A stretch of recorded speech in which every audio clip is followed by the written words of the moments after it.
todo tipo de sufrimientos.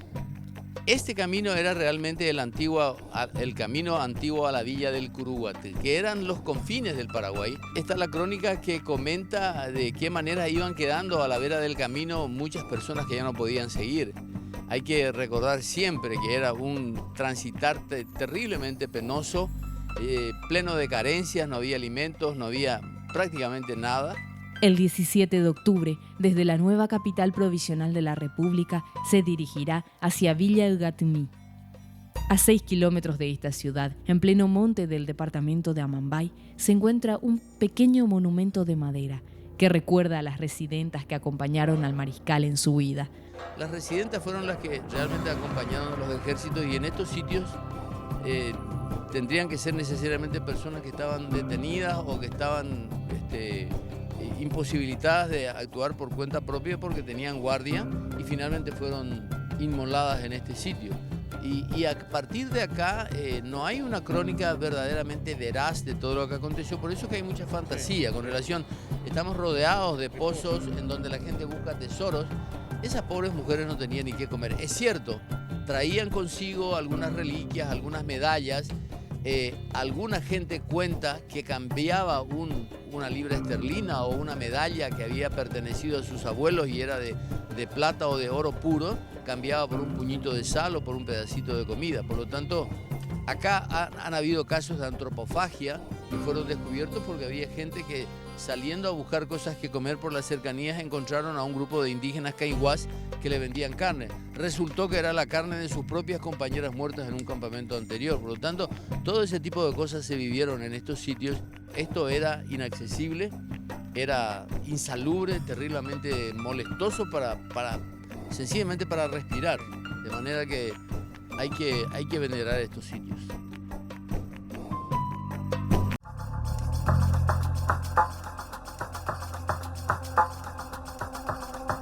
Desde mediados de agosto, tras la victoria aliada en Caraguatagú, las acciones bélicas se limitaron a pequeños combates. Para ese entonces, el único país que continuaba en guerra era Brasil, ya que Uruguay había abandonado el frente de batalla luego de la masacre de Acostañú el 18 de agosto y Argentina hizo lo mismo 3 días después.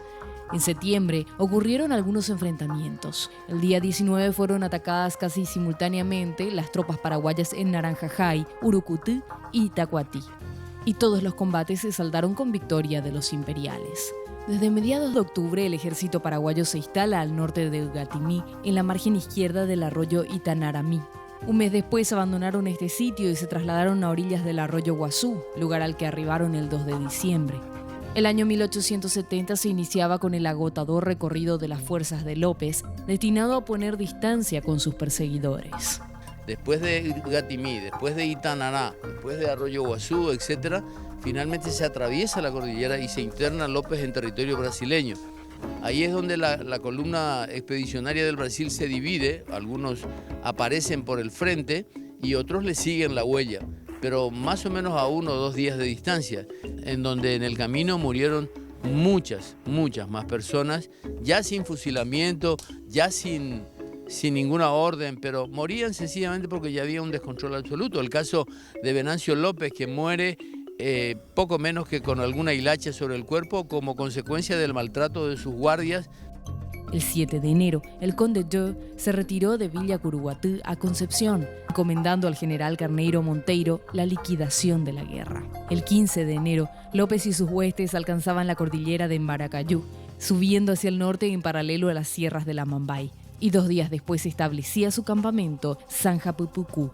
Para finales de enero, el Ejército Nacional se había convertido en una legión de espectros, sin víveres, sin municiones y armados solo con lanzas y sables.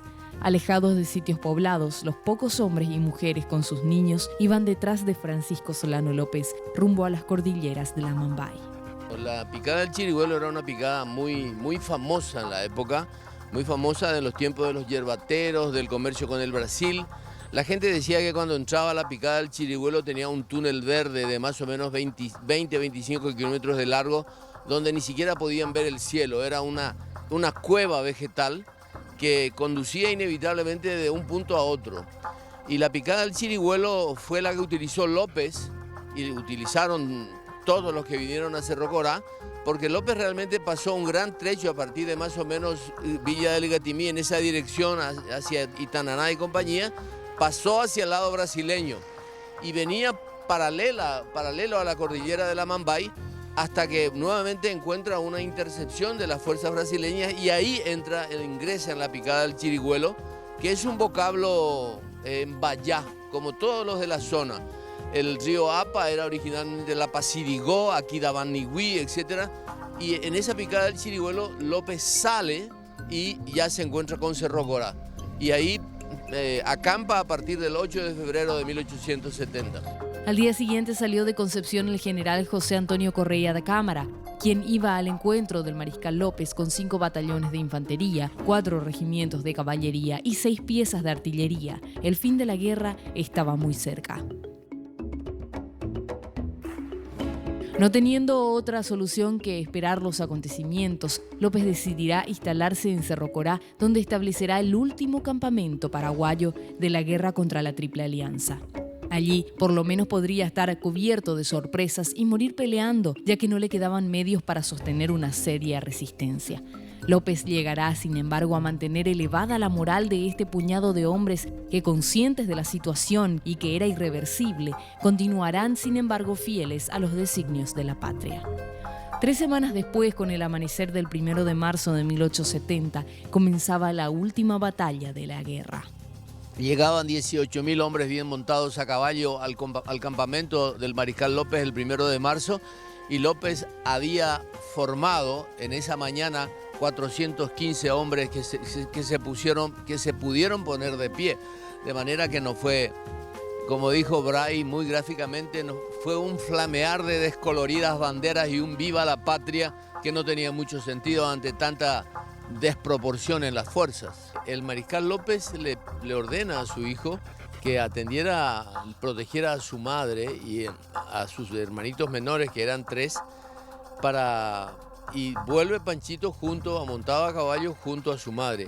Y ahí fue interceptado por unos miembros de la caballería brasileña que le intiman rendición. Y entonces la mamá, según la crónica que tenemos, dice: ríndete Panchito, ríndete Panchito. Y Panchito, como respuesta, expresa la famosa frase: un coronel paraguayo no se rinde. Y en ese momento es lanceado y baleado por los atacantes y cae muerto ahí. Ahí dicen que la señora Lynch lanza un grito desgarrador y se abalanza sobre el cadáver ya de su hijo. En la batalla de Cerro Corá, o en el encontronazo de Cerro Corá, también muere el otro hijo de López, el menor de Panchito, José Félix López, hijo de Juana Pessoa, hijo de López con Juana Pessoa, apenas con 11 años. Por lo tanto, era claro de no dejar vestigios de la dinastía López en el Paraguay, probablemente. Por esa razón le mataron tanto a Panchito como a José Félix. Tras 4 horas de enfrentamientos, la cacería del presidente paraguayo había comenzado. Fue una matanza metódica, bien hecha, sin prácticamente nada que lamentar por parte de ellos. López estaba muy malherido del lanzazo en el vientre que le ocasionó el encuentro con los miembros de la caballería brasileña. Chico Diablo le inserta una lanza en el bajo vientre y otro le da un sablazo en la frente. Él estaba desangrándose y entonces el coronel Aveiro le trata de ayudarle a levantar, le levanta, y como era muy pesado, entran en el cauce, se cae López y le dice: voy a buscar un lugar por donde pueda alzarlo mejor. Como podemos ver, y tal vez la naturaleza en ese sentido nos preservó el sitio adecuadamente, esto es un sitio barrancoso. López se agarra de una rama que sobresalía del cauce y se queda solo. Y en ese momento entra el general Cámara y le intima rendición. Y con Cámara entran otros miembros de las fuerzas brasileñas y se produce una lucha donde López se sumerge tratando de forcejear o forcejeando con el agresor. Se sumerge 2 veces, los dos se sumergen. Y a López le faltaba aire, entonces al salir en la segunda vez, entonces se acerca otro soldado y le da un balazo directo al corazón. Ahí hay discrepancias en el sentido de que si fue un balazo con una pistola o con una carabina, según dicen algunos historiadores, generalmente extranjeros. Por lo tanto, es categórico. Acá López, como dice Arturo Bray, es asesinado. Y bueno, a partir de acá ya López queda a merced de la soldadesca brasileña que lo desviste, que le sacan, estaba completamente desnudo el cuerpo, le cortan una oreja, le cortan dedos, le cortan mechones de cabello, llevan todo, porque muchos tenían promesas hechas. ¿Es cierto que le iban a cortar la cabeza y que Madame Lynch intercedió para que no sea así? Bueno, esa es una versión que yo no conozco, pero sí intercedió ante el hecho de que cuando ella ya iba prisionera, iba pasando por donde los soldados estaban bailando, sobre el cuerpo apenas enterrado bajo una superficie de tierra de 10 centímetros, y entonces ahí le increpa a Paraños y le dice: esta es la civilización, señores, que nos trajeron a cañonazos. Y ahí Paraños le ordena a un coronel que se ponga a disposición de la señora Lynch, y la señora Lynch le para la paz, contando todas con la aprobación del gobierno paraguayo. El mariscal Francisco Solano López intentó dar término a la guerra en Yataití, Corá y Lomas Valentinas. La paz no pudo concretarse porque los aliados pusieron por condición el cumplimiento del tratado secreto de la Triple Alianza. Este tratado establecía el despojo territorial y el desmantelamiento de la naciente industria paraguaya.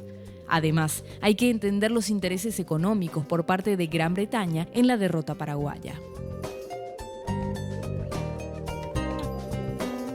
Al retirarse aproximadamente 1 kilómetro del lugar en donde desfilaron Estigarribia y sus tropas frente a los presidentes que conformaban la Triple Alianza, llegamos al sitio en el cual acampó el emperador del Brasil, Don Pedro II, durante el tiempo que duró el cerco a los paraguayos en Uruguayana.